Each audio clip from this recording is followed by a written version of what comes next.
दोस्तों नमस्कार।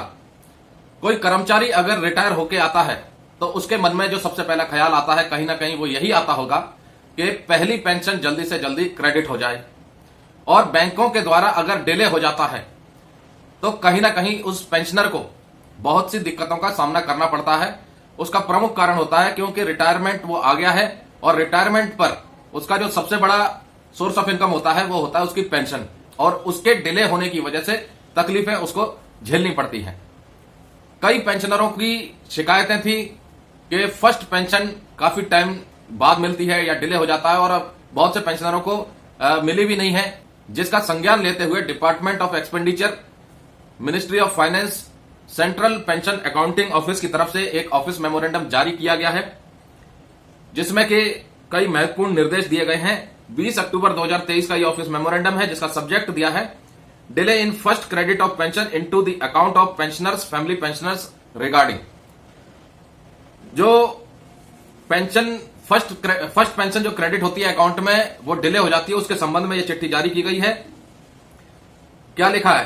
Kind attention is invited to this office memorandum number 40 dated 12 July 2021 and office memorandum 71 dated 23 May 2023, wherein all heads of CPPs of authorized bank were directed to ensure that the credit of first pension into the accounts of pensioner / family pensioner is carried out immediately on the basis of EPPO and ESSO received from CPAO without awaiting for physical copy of PPO। पहले निर्देश जारी किए थे कि CPAO के द्वारा EPPO या ESSA अगर जारी हो जाता है तो फर्स्ट पेंशन क्रेडिट कर दी जाए तुरंत के तुरंत, बिना फिजिकल कॉपी, बिना हार्ड कॉपी का इंतजार किए बगैर। लेकिन बैंक ऐसा नहीं कर रहे थे। उसके बाद लिखा है it has been observe that banks are not following instruction issued by CPAO vide above office memorandum. और बैंक उन इंस्ट्रक्शंस को फॉलो नहीं कर रहे थे जो इंस्ट्रक्शंस इन दोनों ऑफिस मेमोरेंडम के अंतर्गत जारी की गई थी। The first credit of pension into accounts of pensioner, family pensioner is still delayed। निर्देश देने के बाद भी फर्स्ट पेंशन जो अकाउंट में क्रेडिट होनी चाहिए थी पेंशनर और फैमिली पेंशनर के, वो अभी भी डिले हो रही है। और this delay is crediting the first pension to the pensioners account is causing undue hardship to pensioner.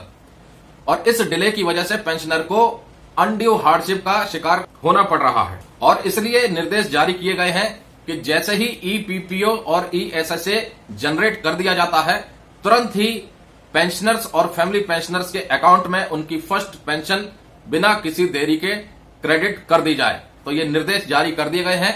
दोस्तों, बैंकों के द्वारा भी डिले हो रहा था फर्स्ट पेंशन क्रेडिट करने के संबंध में, क्योंकि EPPO और ESSA के जरिए वो क्रेडिट नहीं कर रहे थे। वो फिजिकल कॉपी का इंतजार कर रहे थे कि फिजिकल कॉपी PPO की आए, उसके बाद वो करेंगे। लेकिन निर्देश पहले भी जारी हो गए थे और अब दोबारा से निर्देश जारी हो गए हैं कि पहली पेंशन जैसे ही EPPO और ESSA जनरेट हो जाता है, बैंक जो भी ऑथराइज्ड बैंक है तुरंत उसको क्रेडिट करें। तो दोस्तों, ये एक बड़ी पहल है फाइनेंस मिनिस्ट्री की तरफ से, डिपार्टमेंट ऑफ एक्सपेंडिचर और सेंट्रल पेंशन अकाउंटिंग ऑफिस की तरफ से। नमस्कार दोस्तों, ऐसी ही जानकारी आपके लिए लाते रहेंगे। अगर चैनल को सब्सक्राइब नहीं किया है तो सब्सक्राइब जरूर कीजिए, और जिन्होंने सब्सक्राइब कर लिया है वो इस चैनल को सपोर्ट करने के लिए ज्वाइन बटन का इस्तेमाल जरूर करें।